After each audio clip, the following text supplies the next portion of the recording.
Hello दोस्तों, नमस्कार। और आपके अगले क्रम में आज मैं लेकर के आया हूँ बचत का पार्ट 2 वाला जो वीडियो है। वो मैंने फर्स्ट वीडियो में जो पार्ट 1 था उसमें आपको व्यय के बारे में बताया, और दूसरा हमारा जो वीडियो है वो आपको बचत के बारे में बताएगा। बहुत ही महत्वपूर्ण चैप्टर है ये, और इसको मैंने 2 पार्ट में समझाया है। अगर उससे पहले का पार्ट ना देखा हो तो सबसे पहले आप वो पार्ट देखिएगा और इसके बाद ये देखिएगा। अगर यहाँ पर आ गए हो तो इसके बाद भी वो पार्ट देख लीजिएगा, क्योंकि दोनों को समझना बहुत जरूरी है और इससे आपके एग्जाम में 100% आएगा। और उम्मीद है कि यहाँ पर आपको मैंने व्यय और बचत जितने अच्छे तरीके से समझाया है आपको कहीं पर भी नहीं मिलेगा। एक बार जरा ध्यान से आप समझिए, इसके बाद आपका सारा का सारा स्वयं रट जाएगा, अपने आप माइंड में सेट हो जाएगा। देखते हैं, हम बात करते हैं दोस्तों किसकी, बचत की। सबसे पहले बात बचत की जब हो रही है तो यहां पर बचत है किसका भाग, ये हमारा आय का भाग है। यानी मनुष्य अपना जीवन यापन करने के लिए जीवन में कुछ ना कुछ काम जरूर करता है, और वो जितने भी कार्य करता है वहां से उसके लिए क्या मिलता है, धन मिलता है, पैसे मिलते हैं और सेवाएं मिलती हैं। उनको क्या सुरक्षित रखना, भविष्य की जरूरतों के लिए, अपनी आत्मसंतुष्टि के लिए, अब भविष्य की आवश्यकताओं की पूर्ति करने के लिए, इसी को हम क्या कहते हैं दोस्तों, बचत कहते हैं। अब बचत एक प्रकार से एक जरूरी अंग बन गया है, क्योंकि कल के बारे में कोई नहीं जानता है। Nobody can say that what will be happen in future.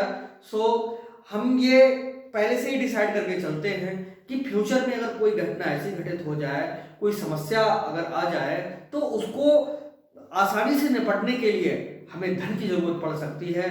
तो हम आज जितनी अर्निंग कर रहे हैं उस अर्निंग का एक भाग कल के लिए सुरक्षित एक साइड में रख देना, वो हमारा क्या कहलाता है, बचत कहलाता है। तो बचत एक प्रकार से जितने भी हमारे क्रियाकलाप हैं उनसे मिलने वाले धन का क्या बन गई, हिस्सा बन गई। जी हाँ, इसी को हम बचत कहते हैं। लिखना किस तरह से है, जो अभी मैंने बातें बोली हैं इन्हीं को आप समझिए, अपने माइंड में सेट करिए और इनको लिख डालिएगा।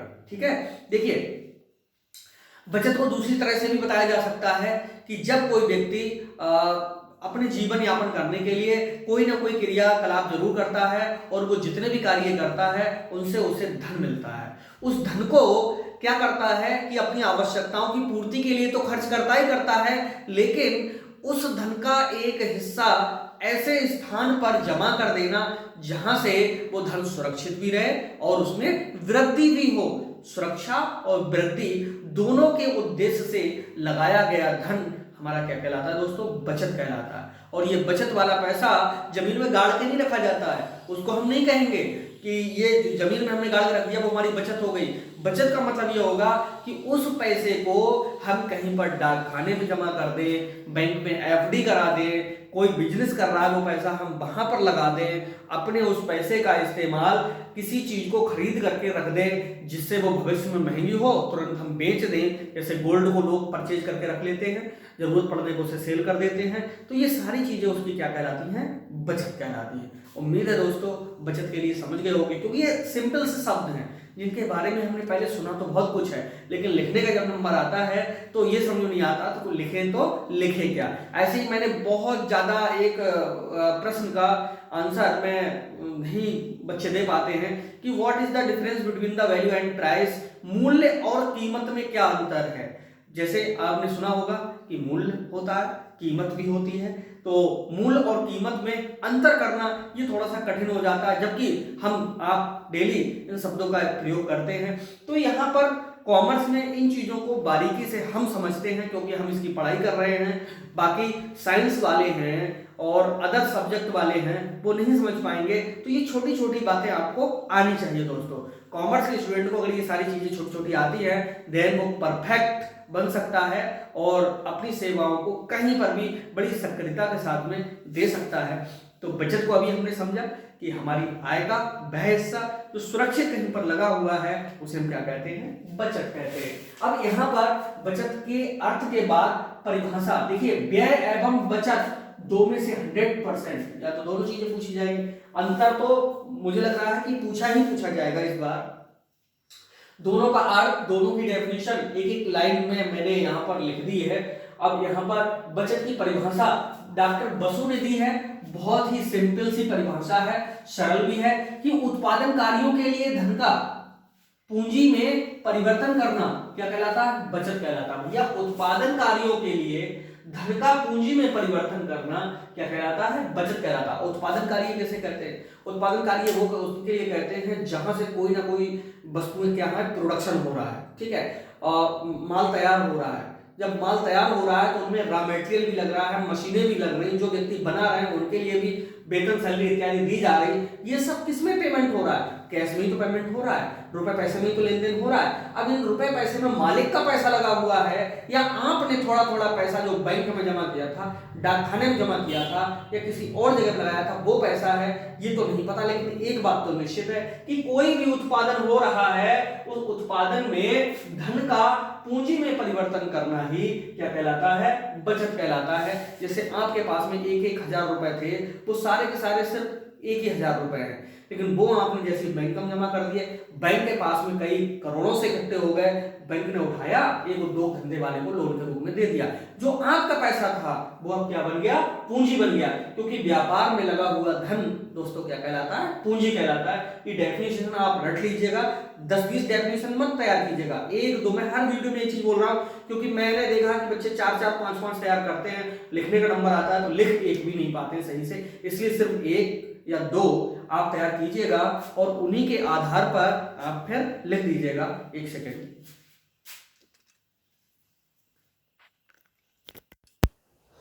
अब यहां पर आगे हम समझेंगे कि बचत के उद्देश्य कौन कौन से हैं या महत्व कौन कौन सा है। बचत के महत्व के बारे में हमें अब समझना होगा कि इसका इंपॉर्टेंस क्या है। दोस्तों मैंने यहाँ पर देखिए 14-15 हेडिंग्स लिख दी हैं, इनको आप समझ लेंगे तो समझ लो कि बचत के उद्देश्य लिखने को आए या महत्व, इन दो में से अगर कोई भी चीज़ आती है तो यही हेडिंगें आपके काम में आएंगी, ठीक है। या तो उद्देश्य पूछेगा या महत्व पूछेगा, दोनों एक साथ नहीं पूछता, दोनों होती लगभग मिलती जुलती एक ही चीज़ है। नंबर 1 है भविष्य की योजनाओं हेतु। बचत का जो उद्देश्य है, हम कोई काम करते हैं तो उसका कोई ना कोई मकसद होता है। क्या उद्देश्य है बचत का? यानी भविष्य की आवश्यकताओं की पूर्ति करने के लिए। हमारी भविष्य में कोई भी आवश्यकता पूर्ति हो सकती है, जैसे हमें बच्चों को पढ़ाना है, शिक्षा ग्रहण खुद में करना है, कोई मकान बनाना है, कोई शादी विवाह इत्यादि करना है, कोई बिजनेस बच्चे को कराना है, तो ये भविष्य की क्या हो सकती हैं? योजनाएं हो सकती हैं उनके लिए। अगला है संकट के समय में प्रयोग हेतु। ये तो आप बहुत अच्छे से जानते हो, you know very well that coming time is so dangerous, we can't say, because बहुत सारी बीमारियां ऐसी नई नई पैदा हो रही हैं जिनका कोई ठिकाना नहीं है दोस्तों। इसलिए हम ये समझ सकते हैं कि आने वाले समय में किसी भी वक्त अगर संकट आता है तो संकट से निपटने के लिए हमें क्या चीज़ काम में आएगी? बचत काम में आएगी। अगला है पारिवारिक पालन पोषण हेतु। आपके परिवार में क्या है कि अगर आप जिम्मेदार व्यक्ति बनना चाहते हो या आप हो या आपके मम्मी पापा हैं, तो आपका पालन पोषण करने के लिए, आपकी ज़रूरतों को पूरा करने के लिए वो पहले से ही बेचारे थोड़ी थोड़ी मात्रा में जो कमाया हुआ धन है उसको बचत में करते रहते हैं, और उसका जो उपयोग है वो आपकी शिक्षा दीक्षा के लिए, आपके जीवन के उत्थान के लिए खर्च करते हैं। तो इसी को हम कहते हैं परिवार का भरण पोषण या पालन पोषण करने हेतु। अगला सामाजिक प्रतिष्ठा हेतु। दोस्तों ये भी एक पॉइंट बहुत इंपॉर्टेंट है कि समाज में उन्हीं लोगों को सबसे ज़्यादा रिस्पेक्ट मिलती है जिनके पास में बचत बहुत अच्छी होती है, हमें पूंजी बहुत ज़्यादा दिखाई देती है, जिनके पास में रुपया पैसा बहुत ज़्यादा होता है, ठीक है। तो ये भी एक माना जाता है कि समाज में प्रतिष्ठा हेतु भी बचत का महत्व है। अगला है आय में वृद्धि हेतु। अब भाई आप जब बचत करना सीख जाओगे, जब धीरे धीरे बचत करने लगोगे, तो बचत वाले जो पैसे हैं वो जहाँ पर भी जमा हैं वहाँ से क्या होगा कि उन पर और हिस्सा मिलेगा। अब जितनी ज़्यादा बचत होगी उतना ही ज़्यादा आपका जो है आय बढ़ती हुई चली जाएगी। तो ये भी है कि आय में वृद्धि हेतु भी बचत का महत्व है। अगला है आत्मसंतुष्टि के लिए। दोस्तों मनुष्य जितने भी कृत्य करता है वो सब आत्मसंतुष्टि के लिए करता है। अगर वो स्वयं में संतुष्ट नहीं है तो फिर ऐसी क्रियाकलापों से क्या फ़ायदा है। बचत करने से व्यक्ति के लिए संतुष्टि भी स्पेशल अलग से मिलती है। उसे लगता है कि हाँ मेरी इतनी संपत्ति वहाँ पर है और मैं कितनी बचत कर रहा हूँ, भविष्य में और इसे बढ़ाऊँ घटाऊँ क्या करूँ। अगला है बचत की आदत डालने हेतु भी बचत जरूरी है। ये भी एक महत्व है। देखो परिवारों में आपने देखा होगा कि जो छोटे बच्चे होते हैं मम्मी पापा मेले इत्यादि से, बाजार इत्यादि से गोलक ला देते हैं और वो बच्चे क्या करते हैं कि उसमें एक एक दो दो रुपए या सिक्के या थोड़े नोट्स जो भी उन्हें उनके पास में कहीं से भी मिलते हैं तो वो डालना शुरू कर देते हैं। उससे क्या होता है कि वो जो पैसा है वो थोड़ी थोड़ी मात्रा में एक बड़ा पैसा बन जाता है। तो बच्चों में एक प्रकार की ये भी एक आदत सी बन जाती है कि नहीं, बचत हम करें, और बचत करने से जो पैसे हैं वो कैसे होते हैं, इकट्ठे होते हैं। अगला है मितव्ययता हेतु। देखिए मितव्ययता का मतलब है कि फिजूल खर्ची ना करना, ठीक है। जो व्यक्ति फिजूल खर्ची करते हैं वो आने वाले समय में समझ लो पछताते हैं। तो फिजूल खर्ची ना हो इसके लिए भी बचत करना जरूरी है। बचत करने से फिजूल खर्ची तो रुकती है और हमारी इनकम भी बढ़ती है दोस्तों। अगला है पूंजी में वृद्धि हेतु। अब हम जितनी बचत करते चले जाएंगे उतनी ही पूंजी हमारी ओर बढ़ती हुई चली जाएगी, ठीक है। क्योंकि पूंजी हमने ऊपर बताया कि आपका थोड़ा थोड़ा जो पैसा है वो किसका निर्माण करता है, पूंजी का निर्माण करता है। अगला है देश के हित के लिए। भाई देश का हित किसमें है, बचत में है। क्योंकि जो व्यक्ति अगर बचत करता है तो वो अपना पैसा किसी न किसी पोस्ट ऑफिस में, बैंक में या कहीं ना कहीं जमा करता है। उस पैसे को बैंकें क्या करती हैं, लोन के रूप में उद्योग धंधों को दे देती हैं और उद्योग वाले क्या करते हैं, प्रोडक्शन करते हैं और प्रोडक्शन के बाद में टैक्स देते हैं किसके लिए, सरकार के लिए। और सरकार से क्या बना है, देश, और देश को चलाने के लिए धन की जरूरत होती है। तो देश का विकास कहाँ से होता है, बचत से ही होता है। अगला है जीवन स्तर में वृद्धि के लिए। दोस्तों जीवन स्तर किसी व्यक्ति का कैसा है ये उसकी आय एवं बचत पर ही निर्भर करता है। अगर हमारे पास में आय के साधन अच्छे होंगे, हमारे पास में बचत अच्छी होगी, हमारे पास में कार्य करने के तरीके अच्छे होंगे तो समझ लीजिएगा कि हमारा जो जीवन स्तर है वो खुद डेवलप होता चला जाएगा। और आप मेहनत से पढ़ाई करिए, देखिए जीवन स्तर ना बदल के रह जाए तो हमसे कहना। क्योंकि बचत करने के पहले शिक्षा का होना बहुत ज़रूरी है दोस्तों। पैसा तो हमने बहुत सारा कुछ अगर आपको दे दिया, पता चला कि बचत करने का तरीका आपको पता ही नहीं है तो आप क्या करोगे, नुकसान उठा बैठोगे, ठीक है। तो इसलिए जीवन स्तर में वृद्धि भी बचत के द्वारा होती है, ये भी महत्व है। बैंकिंग विकास हेतु। देखो बैंकें किससे चल रही हैं, हमारे और तुम्हारे पैसे से ही चल रही हैं। बैंकों में हमारा और आपका पैसा अगर सेविंग के रूप में जमा ना हो तो वो लेन देन किससे करेंगी, ठीक है। तो बैंकिंग विकास के लिए भी दोस्तों ये बहुत कंपलसरी है। देश के विकास हेतु और उत्पादन में वृद्धि हेतु, ये ऐसे पॉइंट हैं जिनको एक बार आप पढ़ेंगे आपके सारे के सारे तैयार हो जाएंगे। मुझे उम्मीद है कि उद्देश्य व महत्व लिखने के लिए आएंगे दोस्तों, तो अब आप आराम से लिख देंगे, ठीक है। इस वीडियो को आप बहुत अच्छे से देखिएगा क्योंकि ये अभी मैं जितने वीडियो बना करके डाल रहा हूं डेट वाली सीरीज में, ये सारे वो वीडियो डाल रहा हूं जो बोर्ड परीक्षा में पूछे जाने हैं। इनके अलावा अगर कोई भी चीज अगर पूछी जाए तो जिम्मेदार मैं हूं, बस मैं जितना बता रहा हूं उतना आप तैयार कर लीजिएगा, ओके। तो उम्मीद है कि इसके उद्देश्य और महत्व आपने समझ लिए होंगे। अगर कोई हेडिंग समझ में नहीं आ रही हो मैं फिर से पढ़ देता हूं इसके लिए। भविष्य की योजनाएं हेतु, संकट के समय में प्रयोग हेतु, पारिवारिक पालन पोषण हेतु, सामाजिक प्रतिष्ठा हेतु, आय में वृद्धि हेतु, आत्मसंतुष्टि के लिए, बचत की आदत डालने हेतु, मितव्ययता हेतु, पूंजी में वृद्धि हेतु, देश के हित के लिए, जीवन स्तर में वृद्धि करने के लिए, बैंकिंग विकास हेतु, देश के विकास हेतु, उत्पादन में वृद्धि हेतु। दोस्तों ये उद्देश्य थे किसके, बचत करने के। यानी हम बचत करें तो क्यों करें, ठीक है, हम इसलिए करें कि जिससे हमारे इतने पॉइंट हैं वो हमारे क्लियर हो जाएं। अब हम बात करते हैं कि बचत की विशेषताएं कौन सी हैं, कैरेक्टरिस्टिक्स ऑफ सेविंग्स क्या हैं, ठीक है। बचत की विशेषताएं यानी कोई चीज करने से उसमें क्या मिलता है वो उसकी क्या कहलाती है, विशेषताएं। अब देखिए उद्देश्य, महत्व, ये हल्के से विशेषताओं से दोस्तों मिलते जुलते होते हैं लेकिन थोड़ा सा अलग होता है, ठीक है। पहली विशेषता है कि जो बचत होती है वो आय का भाग होती है। यानी हम जो बचत करते हैं उसकी एक विशेषता है कि वो इनकम का ही भाग होगी। ये नहीं है कि इनकम के अलावा हम अपनी संपत्ति को बेच करके और उसे एक तरफ रख रहे हैं और हम कह रहे हैं नहीं भैया ये हमारी बचत है, जी नहीं। दूसरा है व्यक्तिगत पसंद होना। जो बचत है वो व्यक्तिगत पसंद होती है। बहुत से लोग होते हैं खर्च करने में खूब रुचि लेते हैं, जितना पैसा कमाया सब खर्च कर दिया, संकट का समय आया तो हाथ जोड़ते घूमते हैं कि भैया कोई मदद कर देना, हम पर संकट आ गया। तो ये व्यक्तिगत पसंद भी होती है। हर व्यक्ति को हेल्प मांगना अच्छा नहीं लगता है तो वो व्यक्ति क्या करते हैं, पहले से ही बचत करना शुरू कर देते हैं। अगला भविष्य के लिए उपयोगी। देखो बचत करने की तीसरी विशेषता ये है कि भविष्य में ये उपयोगी जरूर होती है। क्यों होती है, आपने जितनी बचत की है वो आज तो जितने पैसे थे वो आपको लगे कि हाँ मैंने एक तरफ जमा कर दिए, लेकिन वो पैसे क्या होता है, बढ़ते रहते हैं। तो उसी बहाने से वो पैसा भी जमा हो जाता है और भविष्य में वो जब ज़्यादा मात्रा में पैसा मिलता है तो हमारे काम में भी आता है और थोड़ा थोड़ा पैसा हमें पता भी नहीं चलता है और वो जमा होता रहता है। अगला है आय में वृद्धि होना। जब हमारा पैसा कहीं पर लगेगा तो हमें इनकम भी होगी। आत्मसंतुष्टि मिलना, ये सिंपल सी हेडिंग हैं जिनके बारे में आप लिख सकते हो कि बचत करने से किसी भी व्यक्ति के लिए आत्मसंतुष्टि भी मिलती है। पूंजी निर्माण में सहयोग, बहुत अच्छे से आप जानते हो, मैंने डिफाइन पहले ही कर दिया है कि आपका जो थोड़ी मात्रा में जो पैसा है वो बैंकों के पास में जाता है। बैंकें क्या करती हैं, इन पैसे को उद्योगपतियों को दे देती हैं और वो वहाँ से क्या करते हैं, पूंजी का निर्माण करते हैं। नहीं तो बैंकें ही उस पैसे को ऐसे स्थान पर लगा देती हैं जहाँ से दोस्तों और ज़्यादा पैसा मिलता है। तो इस तरह से तभी तो आपको एफडी पे इंटरेस्ट ज़्यादा मिलता है। अगला है देश का उत्थान। भाई देश के विकास में किसी भी व्यक्ति के द्वारा की हुई बचत काम में आती है, देश का विकास होता है। जीवन में उपयोगिता और जीवन स्तर में सुधार, ये सारी विशेषताएं हैं किसकी, बचत की। तो ये सब बस विशेषताएं हमने अभी बचत की देखी। उम्मीद है सब समझ में आ गई होंगी क्योंकि बिल्कुल सिंपल सी हैं, कोई अलग नहीं है, नया शब्द नहीं है। हम आप जो शब्द यूज करते हैं वही मैंने हेडिंग्स में सारे प्रयोग किए हैं, कोई टेक्निकल शब्द यहाँ पर मैंने इस्तेमाल नहीं किया है। अगला है बचत के तरीके अथवा विधियाँ। दोस्तों दो ही विधियाँ हैं, ठीक है, बचत की। एक तो विधि हमारी है, इसको सिर्फ समझना है, इनके बारे में वैसे पूछा नहीं जाता है, कभी पूछ ले, एक दो बार पूछा है तो आप लिख दीजिएगा।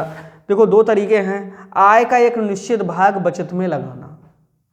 इस विधि में क्या होता है कि अगर आप 10,000 रुपये कमा रहे हो तो 10,000 रुपये में से 1,000 रुपये आपको हर कीमत में अलग रख ही देना है, उस पर हाथ नहीं लगाना है, ठीक है। बाकी चाहे किसी से उधार मांग करके काम करना पड़े लेकिन उनको पैसे को हमें नहीं छूना है।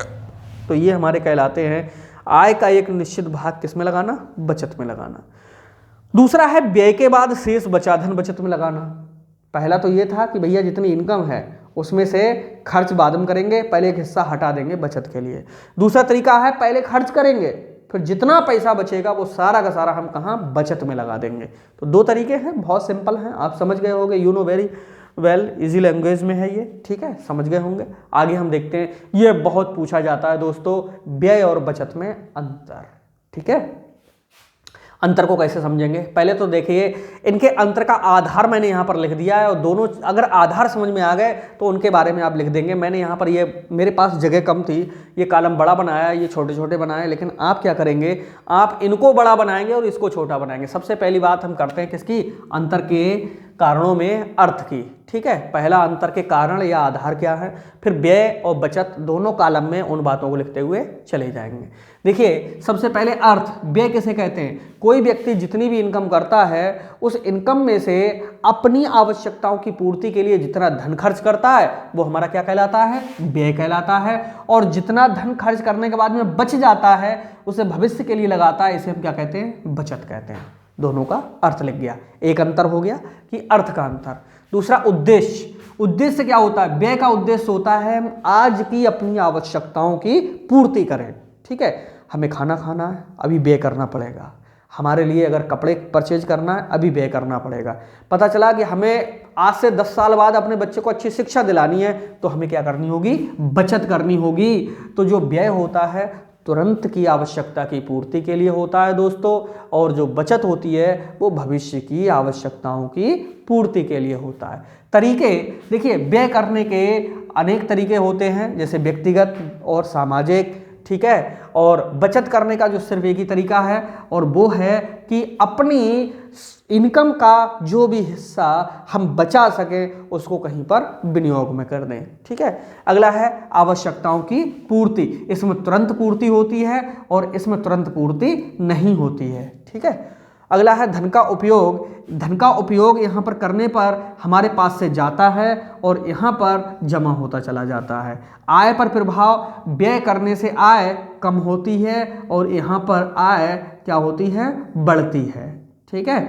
और प्रकृति जो व्यय है वो निरंतर होता रहता है और बचत है आय का हिस्सा बचने पर ही होती है, अगर नहीं बचती है तो नहीं होती है। खर्च, जब कोई व्यक्ति जीवन यापन करेगा तो खर्च तो उसे करना ही पड़ेगा। कहाँ से करेगा, ये उसका नेचर है। यानी प्रकृति में देखेंगे तो व्यय बार बार होते रहते हैं, अनेक बार करने होते हैं, और जो बचत है वो आय पर निर्भर करती है। आय होगी तो बचत होगी, आय ही नहीं होगी तो बचत नहीं होगी। सामाजिक महत्व में यहाँ से इतना फर्क मनुष्य पे नहीं पड़ता है, और बचत करने से उसका जो सामाजिक महत्व है वो बहुत ज़्यादा बढ़ता है। इसके अलावा भी और बहुत सारे अंतर हैं, ठीक है। जीवन स्तर में सुधार जो होता है वो व्यय से होता है, बचत से इतना नहीं होता है। भाई हम आज व्यय करेंगे तो हमारा जीवन स्तर आज बदलेगा, पता चले बचत बहुत सारी करते रहो तो जीवन स्तर में कहाँ होगा, ठीक है। बचत कभी कभी हानिकारक भी हो जाती है, क्योंकि ज़्यादा पैसा बचाने के चक्कर में बच्चे अच्छी शिक्षा ग्रहण नहीं कर पाते, हम अच्छा जीवन नहीं जी पाते, और पता चला कि कल को कोई दिक्कत पैदा हुई और एक साथ व्यक्ति अगर दुनिया से चला गया तो उसका सदुपयोग भी नहीं कर पाया। इसलिए व्यय और बचत, अब बात यह आ जाती है कि दोनों में कौन सा अच्छा है, ठीक है, क्योंकि ये भी पूछ लिया जा सकता है कि व्यय और बचत के बारे में आप अपने विचार दीजिए।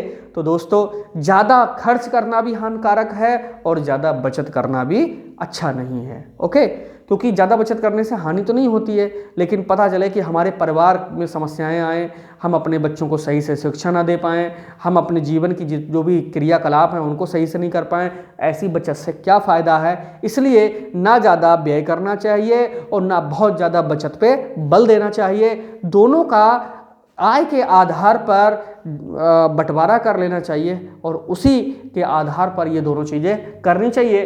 दोस्तों, ये टॉपिक हमारा यहीं पर समाप्त होता है। उम्मीद है कि खूब समझ में आया होगा, और अगर समझ में आया हो तो वीडियो को लाइक कर दें, अपने दोस्तों में शेयर कर दें, और आने वाले टाइम में जो न्यूमेरिकल्स के पोर्शन हैं वो मैं आपको लाइव पढ़ाऊँगा। लाइव में क्या होगा कि आपको मैं शाम के 8 बजे से या 9 बजे से, जैसा आप कमेंट करेंगे तो मैं 8 या 9 बजे ही आपको लाइव आया करूँगा। और आपकी 1 घंटे की क्लास जैसे कोचिंग में चलती है वैसे ही मैं यूट्यूब पर चलाऊँगा। आप जुड़े रहें मेरे साथ। मिलते हैं हम नेक्स्ट वीडियो में। बाय बाय, खुश रहें और अपनी पढ़ाई करते रहें।